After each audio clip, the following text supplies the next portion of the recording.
For the competitive application workshop webinar, we are here. Myself, I'm Monica Sinch. I'm the Assistant Director of Admissions here at AUC in the North Central side of the country, and I am joined with Sekou. Good Sekou's here. afternoon. Good afternoon, everyone. This is Sekou Smith. I'm the Southeastern Associate Director. I am here in sunny Miami, Florida, for this presentation today. Wonderful, thanks, Sekou. And yeah, glad it's sunny down there in Florida. I'm here in Chicago. We've got the sun, but of course it's a little chilly as usual. We're here to share a lot of great information with all of you. We work constantly with students who are interviewing and getting to know AUC, but of course, from the minute they're interested in AUC. So when you call, you're probably going to be speaking with one of us or one of our wonderful colleagues. And we have a lot of info to share on how to be a competitive applicant in a medical school program. Now, a lot of the things that we're going to share with you today, I want you to know will be applicable to many different schools and application processes, but I want you to know that we do, of course, want to speak about AUC and explain to you how we look at applicants, and we'll get into that in just a few minutes. But I want to start first with some info on AUC. If you're new to our page, if you're here learning a little bit more about us for the first time, here we go. Let's talk about it. So, why AUC, the American University of the Caribbean? Of course, we're based in St. Maarten. It's a wonderful place to study. I think it keeps our students well balanced in between getting some sunshine and studying, but also for many other things, such as having a curriculum that's based on the U.S. system. So we will be studying the ologies, you know, your hard sciences. You're going to be studying down in the Caribbean, down in St. Maarten, and we also have a high qualified faculty. I mean, everyone there is focused on you. They're ready to make sure that you have the attention that you need, the support that you need, and they're going to know your names. And I think that's because our classes are small. You know, you're going to have about 100 students that start in January, 100 that start in May, and about 200 that start in September. So we want these classes to stay small. We want our faculty to know your name and to really give you that opportunity to get to know your classmates really well as well. Now, when we talk about like our campus, we have amazing facilities. We've got what you need to really prepare yourself for the USMLE exam, and of course, be able to get that clinical hands-on experience that you're going to need to practice before you go out there in the world. Not to mention, those clinicals are based in all different parts of the country. We have 25 sites spread across the country, which includes some sites in the United Kingdom, and we also have global health electives that you can take advantage of if you're interested in going to Zimbabwe, Uganda, Russia, etc. And I mean, that's where we really like to get our students started with that hands-on, of course, in the States, but it all starts on campus. We prep you really well in simulation appointments. You'll be working with paid actors. We have a Harvey simulator, a very active dummy on campus that you can work with in different patient interactions. But yeah, anything to add on that, Sekou? Yeah, just being on the campus, one of the things that we want to make sure that we're doing with the program is giving you real life medical scenarios even before you get an opportunity to get into your clinical rotations. And so when you make the transition to rotations, it's not totally new to you. You know, you've had opportunity to do patient interviews, or you had opportunities to do it, you know, work in the anatomy lab, to just kind of getting you to shift your thinking from being a regular person to now start thinking like a physician before you actually even get into your clinical rotation and working with real life patients. So on campus you know, the campus facility, we have everything set up perfectly to help you starting your medical school journey. Absolutely. And we have 7,000, I think we now have like 7,500 plus alumni throughout the world. Yes. And that's thankful to those 92% of students, especially this year, gaining their residency placement on their first try.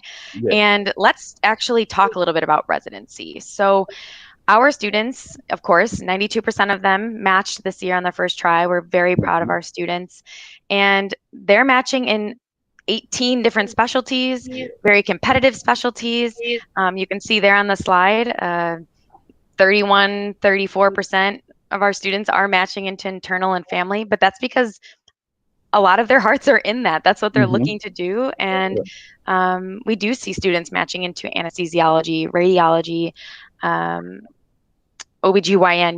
There are Mhm. plenty of different specialties for you to set your goals to and achieve it. We are there to support you during this time. Um, Planning your clinicals, planning we have workshops that we provide you with when you're looking to go into residency. So we're happy to answer any of those questions. Of course, you can ask questions here in the chat. We're happy to help. We will be answering questions at the end. So please, as you're listening to this, add all those questions in there. Um, but yeah, let's keep going. Here I have a little bit more on. Let's see, the UK campus. So we do have a campus in the United Kingdom. So if you Mhm. are an international student, please know that we do take international students' applications, and you do have the option. You can study in St. Martin or you can study in the United Kingdom.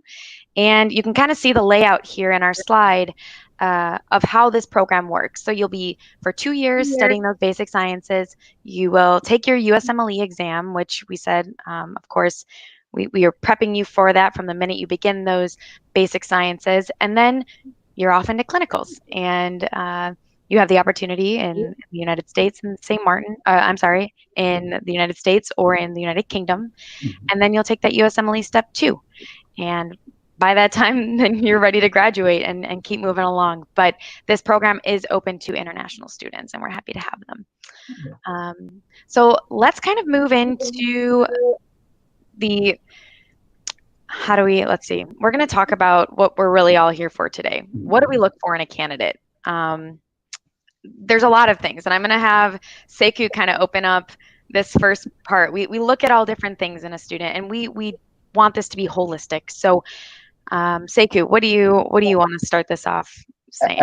Absolutely. Thank you, everybody, and welcome everyone out there in Facebook land. And thank you again for joining this webinar on American University of the Caribbean School of Medicine. And just kind of starting off, so you made the decision that you want to apply to medical school. Now, what are we going to be looking for, specifically AUC? And as Monica mentioned a second ago, many of the things that we're going to discuss are things that you see here on the slide. It's pretty much everything that most medical schools are going to be looking for. But one of the things that I want to go in depth with me and Monica, we want to kind of share our AUC's holistic review approach when they're reviewing application for admissions. As I said, I'm the associate director of admissions here for AUC, and AUC has been around for over 40 years. I've been with AUC for 12 of those years, almost close to 13 of those years. And as an associate director of admissions, we work closely with the admissions committee. And so we know exactly what they're looking for. We know what questions to ask in the interview to be able to get the information that's important to our admissions committee as they're making their holistic review approach and so forth. So as we're going through this, if you have questions, please be sure, like Monica said, please be sure to submit those into the chat rooms and everything, and then we'll make sure that we'll address those towards the end. So starting out, the number one, personal statement. This is very important because, like I always tell students, you don't get a second chance to have a first impression. And with your personal statement, this is your time to truly shine. This is as if you're in the room with the admissions committee sharing your motivation for medicine, what led you to wanting to do this, to take this journey of going into medical school. And so with that, your personal statement won't be used to pretty much talk about academic challenges that you may have had or reasons for your GPA and so forth. This is your time. This is your commercial. Your personal statement is your commercial. This is your time to really brag on yourself, things that you've done, community service. Again, what's motivating you? Did you have some personal things that that led you to wanting to pursue medicine and so forth? So this is your time to truly shine and show your reasons for wanting to go into medicine. Now, when you're applying to AUC and you're looking through our applications and so forth, we actually provide some prompts for you to kind of lead you or guide you as you're developing your personal statement. So review those, or even if you're not sure on what to actually write in your personal statement, maybe check out the mission statements at all the schools that you're applying to and seeing what's important to them or what's important to that institution. And maybe you can kind of shape your personal statement around, exactly what they're looking for. So again, make sure that you're writing on everything that's truly motivating you. One of the pet peeves I know for our AUC's admissions committee is making sure that you're doing grammar and spell check. Review it. Please. Do it 2 or 3 times. Have a mentor. If you have a mentor or someone, read through it. Have a family member read through it, because sometimes I know some of the hardest things, even for myself, one of the hardest questions is when someone asks me to talk about myself. And then sometimes you're writing things, but also you may leave some stuff out. And so you want to kind of you want to give a whole picture of you, even though you're not in the room. You want to kind of give a vision to the admissions committee of who you are and why do you want to go into medicine. Anything you want to share on that, or add? Did I miss anything on that, Monica? No, I think you nailed it. I like what you say too about the grammar and making sure that it's clean. This is the first time that people are going to read your words, and this is a professional moment for you. This is something that you should take seriously. You should look over it, have your mentor. Everything that Sekou said is right on the ball. Perfect. Absolutely, absolutely. And so that's your first thing. That's going to be your personal statement. Now, also when you're applying, so the personal statement is required. So in addition, when you're applying to AUC, just understand that in order to matriculate to AUC, it is required that you have completed your bachelor's degree. Now, you can submit your applications if you're still in the process of completing school, or you're in your final semester. You can go ahead and start applying and maybe get a decision contingent upon you, whatever you may need to complete. But you can't. But in order to matriculate, it is required that you complete your bachelor's degree. Now, for AUC, we accept credit from any regional accredited institution. So when you're getting ready to apply. But if you have questions and you're not sure of if your credits or so forth from your institution are accepted by AUC, reach out to one of the ADAs, me, myself, or Monica. We have other ADAs that are located in different geographical locations here in the United States, and we would love to answer your questions and help you, through the application process. So the bachelor's degree is required. Along with the bachelor's degree, there are prerequisites that are required for medical school. Students that are applying to AUC are required to have 1 year of biology with the lab, that's general biology. You're going to also need 1 year of general biology with the lab. So that's going to be not general chemistry, I'm sorry. 1 year of general biology, 1 year of general chemistry, general chem 1 and 2, and all with lab. And then you're also going to need 1 year of organic chemistry as well, organic 1 and 2, and 1 full semester of physics as well when you're getting ready to apply to AUC. So, and again, those are the basic prerequisites that are pretty much looked for at many institutions when you're applying for medical school. But again, if you're not sure or you get stuck, don't stay stuck too long. Reach out to myself or Monica, and we can definitely guide you in making sure that you have the correct prerequisites completed. Now, it's not necessarily for your bachelor's degree to be in a specific hard science, but it is required that you have those prerequisite courses before you're able to get a decision from AUC. And if you feel, if need be, go out and maybe do some additional science courses to kind of challenge yourself and really make sure that you're going to be ready for a medical school curriculum. So get out. And so a question that student also asked me is like, what if my GPA is low, MCAT is higher, and everything? Again, our admissions committee, we're taking a holistic approach. We don't just look at what's on paper and go from there and make a decision. We at AUC, when we're doing our interviews, Monica, myself, and the other ADAs throughout the US, we want to hear your story.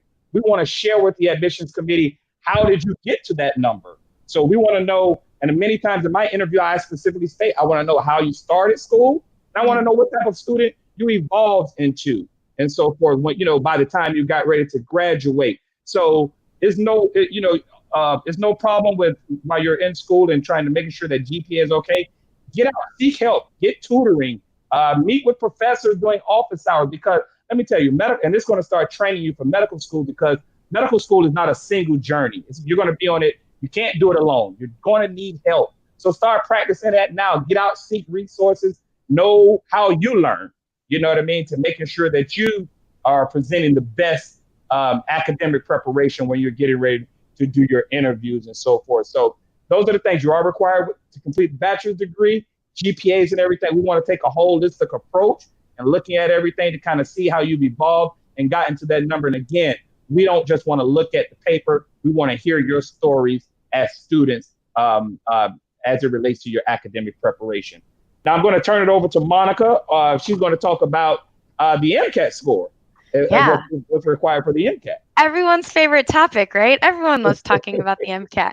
That's one of my favorite points, of course, in the interview, because when I bring up MCAT, it's like we're bringing up some history of like studying and stress.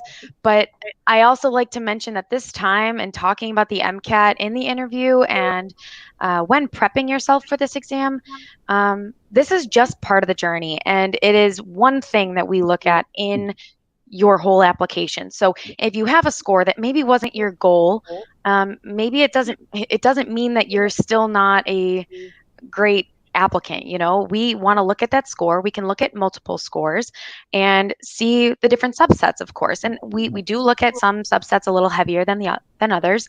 But I would say, if you have a score, if you've taken it, check with us, see what we think. We're always here to guide you. And if you have lots of experience, if you have wonderful GPAs and maybe your MCAT didn't turn out how you expected, that's okay. We can talk about it and see what the best options would be for you. After all, we're advisors. We're here to help you and help you make the best decision moving forward.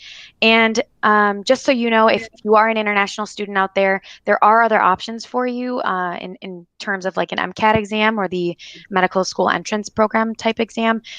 We have, of course, the GAMSAT, the NEET. There are several different exams out there. So if you see one that you think is equivalent to the MCAT that we look at, please reach out. We have people here that work specifically with international students. Our colleagues are here for you and excited to help you get moving on this journey. And just so you all know, the January term is still open. We are still accepting applications for this January term. So if you have had some trouble with the MCAT and getting it scheduled, we are basically heeding the U.S. Department of Education's decision to waive the MCAT for January 2021 only. So if you're looking to apply to the May or the September term in 2021, which is open, you will need an MCAT. So keep working towards that. And if you have not taken it, you're planning to take it, keep studying, keep prepping. This is an important exam, and it is something that we do value, of course, in the admissions process. Yes. But what I want to move to, I want to jump quickly into letters of recommendation. I think that is a really important part of this admissions process as well, because this is someone who you know, who you've worked with, who's taught you.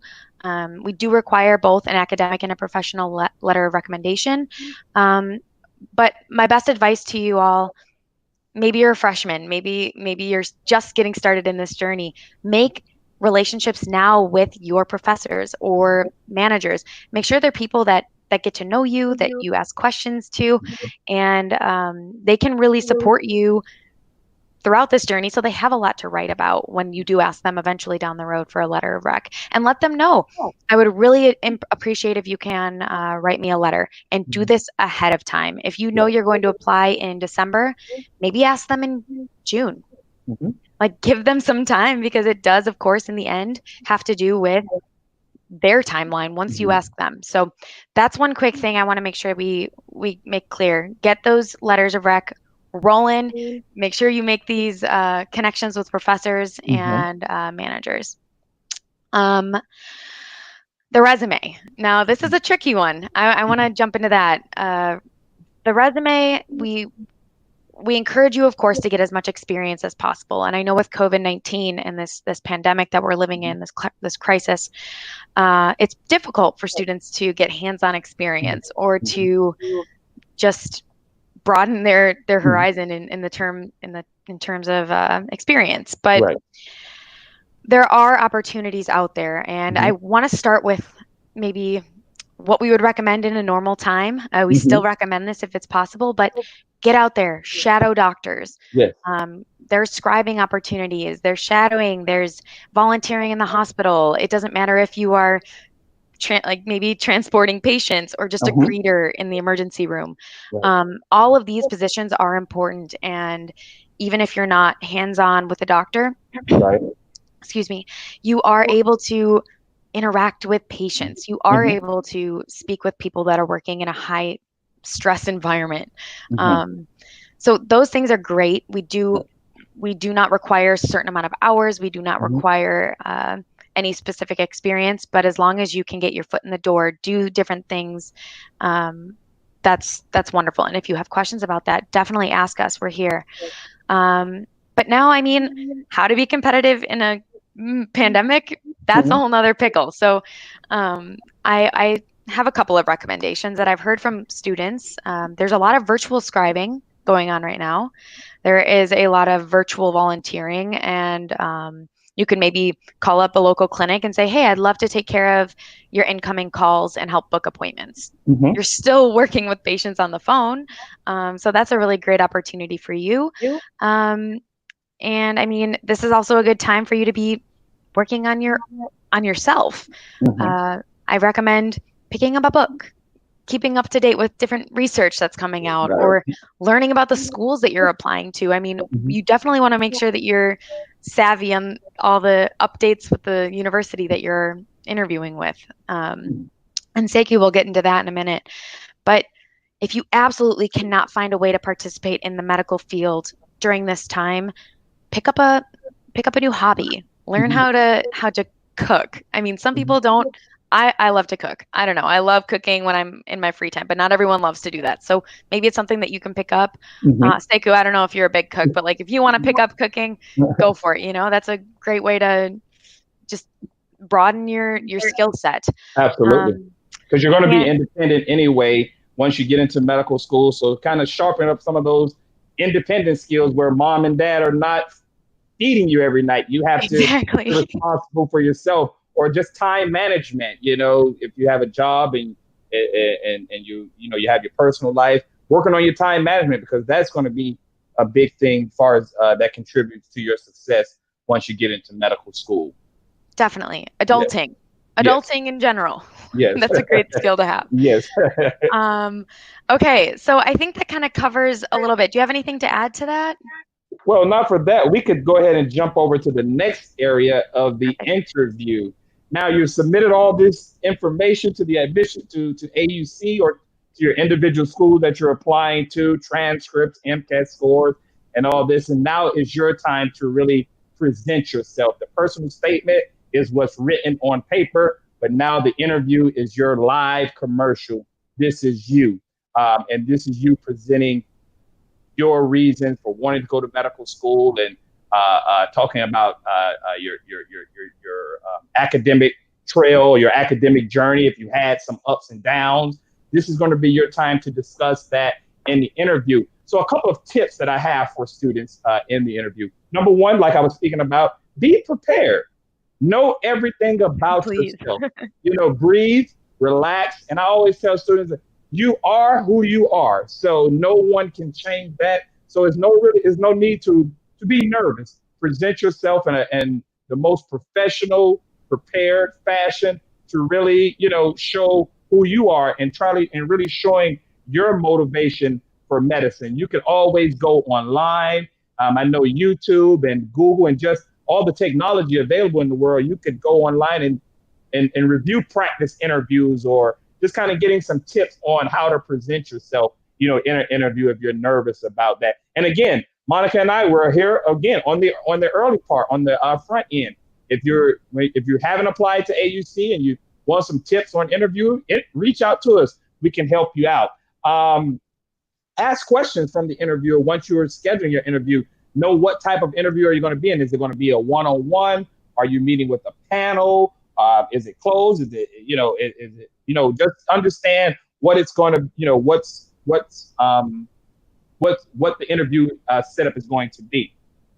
Prepare, know what type of interview, and then a big thing: dress professionally. I know, and this is a Yes. big, especially I know some students. I've seen students may have shown up in a t-shirt or they're doing it in the middle of a park. They're not they're in a very distracted environment and so forth. So dress professionally. Now, one thing I do want to note is that with AUC, I've had to do interviews, and because we want to get interviews completed, I've done interviews where students were at work, especially during this pandemic. People are putting in a lot of hours in the hospitals, and they're needed to address this pandemic. So if a student is working a 12-hour day and they're like, Mr. Smith, I can't really get off. I can meet during my lunch break. I'm going to have on my scrubs. I can understand that, because especially with the pandemic and everything going on, if you're at your work or anything and you have to wear scrubs or something like that, then I can understand that. But definitely not t-shirts, not shorts or anything. You want to make sure that you're dressing professionally and presenting yourself. Again, this is your only time to do a first impression, and so you won't get another chance to do a first impression. Again, you can practice, and also when you're doing your research, do some practice questions and kind of touch on of how you would answer this question if someone asks you this or that, or if you want to give a description of your academic history. Be prepared to talk about that and everything, giving everything about yourself when you're completing your interview. Your interview is your time to shine, and that's the last step before your file is going to be presented to the admissions committee. So make sure that you're on your A game. Hey, this is medical school, and you know that medical school is serious, so you have to start practicing right now on the front end of what it takes to be a physician. Monica, I know I'm jumping, I talk fast, but did I miss anything on that? I could add, when you're in your interview, this is the time, of course, for you to tell us what went right, what went wrong during undergrad. If you had a couple of bumps in the road, that's okay. You can talk to us about it. We want to know, okay, you had a rough first semester transitioning from high school to college. A lot of people do. Right. And AUC understands that when we're looking at our students for admissions. Yes. So please talk to us about it. Let us know how you came out of that. Similar with the trends. And then, of course, when you're going into your interview, yes, dress professionally. I say dress head to toe if that's what makes you feel good. If it's in a virtual environment, dress head to toe. Makes you feel like, look good, feel good, right? You're ready to go. Yes. And do a power stance in the mirror for 30 seconds if that makes you ready to go. But and one more thing, Monica, before I'm sorry, not to cut you off. And the last thing I did want to say in reference to that is know the institution that you're applying to. Do your research on the school and ask questions to really show your interest. Because if you're applying to an institution, especially medical school, with all the sacrifice and commitments that you have to make, if you haven't done any research to even know about the curriculum, knowing who's teaching you in the classroom, knowing about the location, everything, do your research and even ask those questions in the interview, because the interviewer will, is going to present that to the admissions committee and showing that, hey, they have a strong, genuine interest in medicine. Or if you don't have any questions, they may just, hey, this student is just going to medical school because their mom told them to go. So truly show why you want to go to medical school. All right. Perfect. Yeah, you ready? Should we take some questions? You want to jump into some questions? Yeah, Absolutely. Let's do it. Yes. Okay. I have one. Let's see. Okay. I have one here. If I have a lower GPA, can I compensate in other areas? Like a higher MCAT or experience. Sekou, do you want to answer that one? Yeah, I can definitely jump on that. And that's what I was speaking about on when I was talking about the admissions requirements and so forth.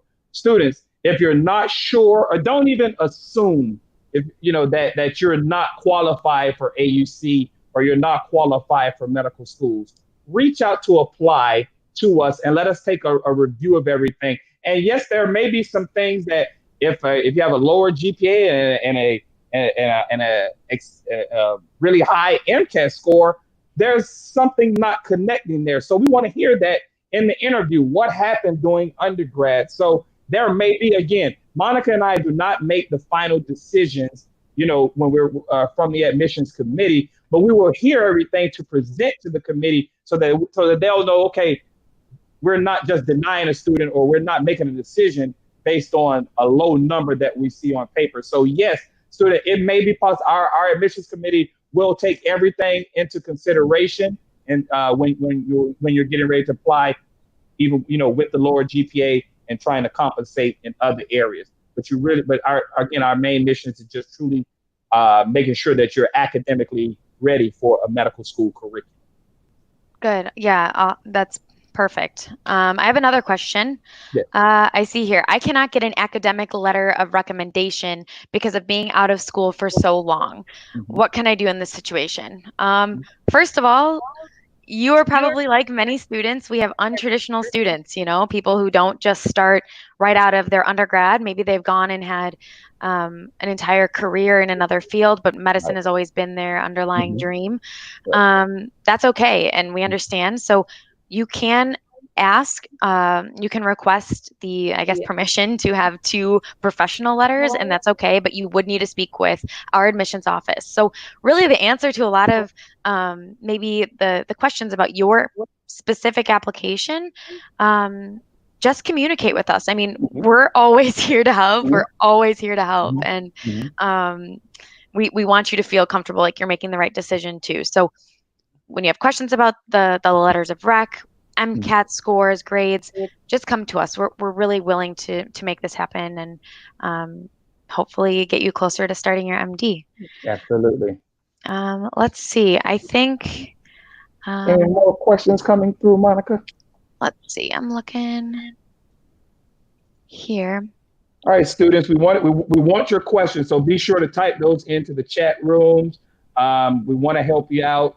And then also, you can also see on the screen there, you have Monica and I, we have our email address listed. So even after this, continue to reach out to us later on after this. I'm sorry, Monica, go ahead. Next question. I have another one too, about our clinical sites. So what are the global health elective sites like, and what do you do for those 2 years of clinicals? So when you go into your clinicals, you're going to have what I think is really, really great. You're always going to have a hand kind of to help guide you along the way, even with your academic portion of the program.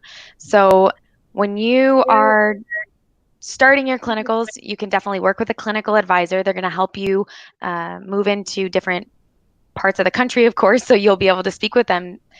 Because we have that smaller class size, we do have the ability to speak with more students about their preferences and see where they'd like to go. Of course, it's not guaranteed that you'll get the preference that you have, but we will work with you to see if that's possible. And we have those states on the West Coast, on the East Coast.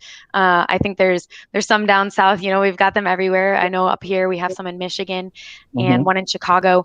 So global health electives, those work a little differently. You will be paired with the Danbury Hospital out of Connecticut, and you have opportunity to take advantage of those opportunities in Uganda, Zimbabwe, Russia, Dominican Republic, and Vietnam, I believe, if I'm not mistaken. So yeah, there's a lot, I would say, that we can work with you on.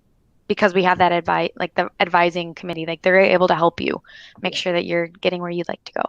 Absolutely. Monica, I have a question here. First of all, I want to welcome Josh on YouTube. Welcome to this webinar on AUC School of Medicine. Josh is asking a question as it relates to help when it comes to studying for the steps and how AUC will help and so forth. So to just touch on that. Number one, our curriculum. First of all, let me touch on this. Back up a little bit. Right now, AUC has about a 94% first-time pass rate on the USMLE Step One. And again, in my 12 years, that's just continued to grow from the time that I actually started from here. And when I speak to students and I'm communicating with them or graduates, I've always asked, like, what was it that helped you be successful in the USMLE? And the number one thing they always go back to, they're just like the education that I received at AUC. Now, one alum just made sure that they touched on this. They said, AUC is not teaching students to just pass an exam. We're educating you on medicine. And so when you get to the USMLE or you get to board exams and so forth, you're prepared. So we're not just teaching how to pass exams, we're educating you on medicine. And so just a couple of things from day one, you're going to think that you'll find in the classes and so forth, Josh. You may find professors using some USMLE style questions to just kind of get you familiar with the structure of USMLE exam questions.